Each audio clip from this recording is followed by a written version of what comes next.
Salut à toutes et à tous, aujourd'hui on se retrouve pour une nouvelle vidéo avec la chaîne Manga en français. Alors, nous allons parler de One Punch Man, un manga très bien, c'est un chef-d'œuvre. Il est assez connu, hein.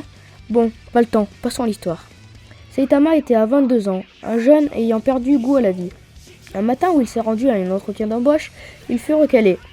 Se retrouvant sans emploi, il se mit à errer dans les rues. Il rencontra alors Crabotor dans cette même journée, un monstre autrefois humain qui a mangé trop de crabes. Celui-ci s'étonna qu'il y ait une personne qui ne s'enfuit pas devant lui. Son apparence lui faisait penser qu'il entrait du travail et son comportement qu'il en avait assez de la vie. Saitama lui répondit qu'il en avait raison, sauf sur un point. Il était chômeur. Puis il lui expliqua sa situation. Finalement, Crabotor l'épargna parce qu'il reconnaissait cette lueur de vide dans ses yeux. Le monstre part en disant qu'il était de toute façon à la recherche d'un gamin avec un menton fondu comme un cul. Alors, il continue à circuler. Saitama vagabondait auprès d'un parc à enfants où jouait un enfant correspondant à la description faite par Crabotor. Quand il lui demanda s'il connaissait un crabe géant, l'enfant lui répondit qu'il avait dessiné des tétons sur sa carapace dans son sommeil, ce qui confirma les craintes de Saitama.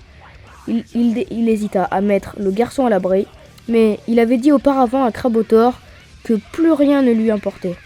À cet instant, Crabotor arriva pour tuer le gosse. Or, Saitama intervint au dernier moment pour empêcher l'enfant de se faire écraser et lui ordonna de s'enfuir.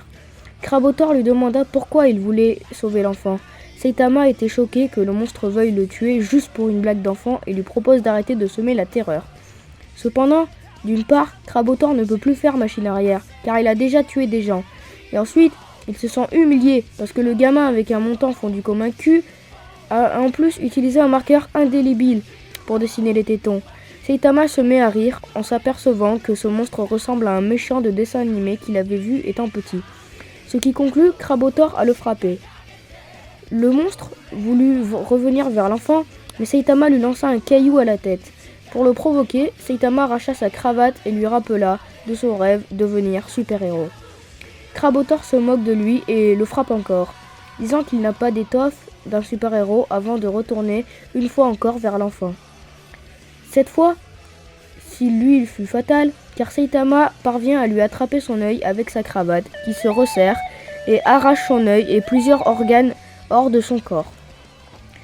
Après s'être confronté au crabe géant, Saitama s'entraîna pendant 3 ans pour devenir enfin super-héros.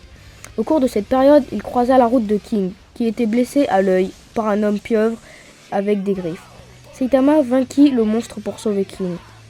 Enfin, après un entraînement intensif, sans pompe, sans abdos, sans squat et 10 km de course à pied par jour, il remarqua 2 changements et était devenu terriblement fort au point de vaincre ses ennemis en un seul coup, mais il avait perdu tous ses cheveux.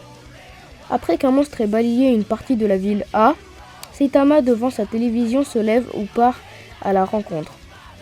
Alors que Vaccine Man veut tuer une petite orpheline perdue au milieu des décombres, Saitama arrive à temps pour la mettre hors de portée du monstre. Celui-ci demandait qui il est. Saitama sourit et quand il se retourne, le monstre voit un humain avec une tête de simplet qui se dit être un gars jouant les héros.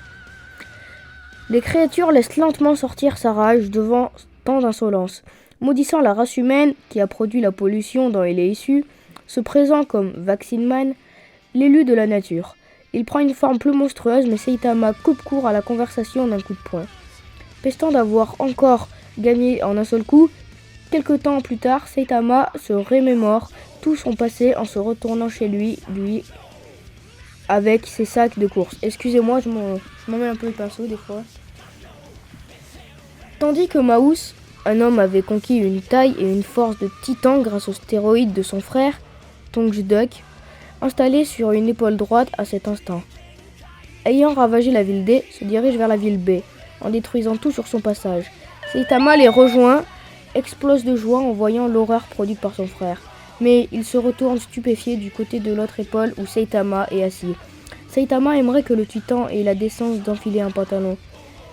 Tongjduk ordonne à son frère, d'écraser l'homme sur son épaule. Dans sa bâtise, Maus écrabouille son frère qui était sur sa mauvaise épaule. Quand il réalise son erreur, il hurle de colère et retourne la faute contre Saitama qui l'attrape et projette au sol. Voilà, alors là, c'est la fin de la vidéo. Je vous raconterai ça en plusieurs vidéos. A plus tard. Abonnez-vous, likez. Ciao, ciao, ciao.